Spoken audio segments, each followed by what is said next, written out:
হুজুর সবসময় মুসল্লিদের আল্লাহর কাছে আল্লাহ কেমনে দামি হয়, কিভাবে মাপ পাওয়া যায়, সবসময় ক্ষমার প্রার্থনা করে।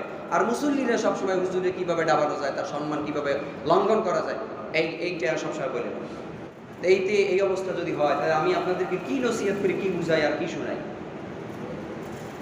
এজন্য প্রিয় ভাইরা, এই প্রত্যেক মসজিদে, আপনারা যে মসজিদে নামাজ পড়েন, মনে করেন গেছে শ্বশুরবাড়ি, ওই মসজিদের ইমাম সাহেবের ইজ্জত আপনার মাধ্যমে কি হবে, আপনি রক্ষা করবেন। যদি সেই জায়গায় কেউ অপদস্থ করে, আপনি এই যে শিক্ষাটা নিয়েছেন, এই শিক্ষাটা ওই জায়গায় প্রয়োগ করবেন ইনশাআল্লাহ।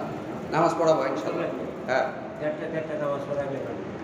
কথা বলার সময় এটা নসিহত শুনবেন। হ্যাঁ, গত সপ্তাহে টাইমলি নামাজ পড়ছেন কিনা? এই সপ্তাহে গত সপ্তাহে নামাজ পড়ছেন না টাইমলি? গত সপ্তাহে কি নামাজ পড়ছেন টাইমলি? বলেন আরে বলেন, গত সপ্তাহে টাইমলি পড়ছেন কিনা? এই সপ্তাহে আমরা জিলকাত মাসের একটা ফজিলাত আমল নিয়ে আলোচনা করতেছি। সামনে এটা আমলের দিন না?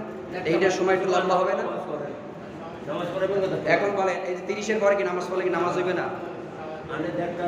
ঠিক আছে, আমি তো পড়াই, আমি কি নামাজ পড়াই না? 30-এর সময় পড়াই নাই? গত 2 সপ্তাহ পড়াইনি? কি জবাব দেন নাকি? আপনাকে বোবা হয়ে গেছেন নাকি? বলেন, পড়াইছি রে আমি? আজীব ব্যাপার। এটা কেমন? এটা আপনার কি এই আচরণ তো আমি চাই না। আমি তো বললাম হুজুরের আইনের উপরে কোনো আইন নাই। হুজুর আইন কায়েম করবে, মসজিদ হুজুরের আইন।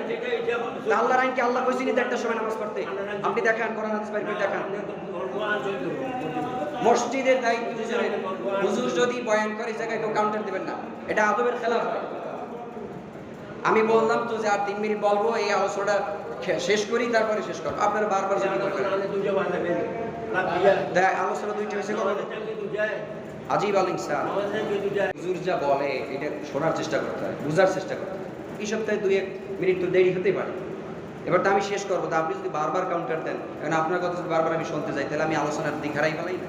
হুজুর বিদ্বেষী হয়েন না প্রিয় ভাইরা, হুজুর বিদ্বেষী হয়েন না। আল্লাহ তাআলা আমাদের প্রত্যেককে পূর্ণ মুসল্লি এবং হক হালালিয়াত মুসল্লি হয়ে ঈমান আমল মজবুত করে আল্লাহর গোলাম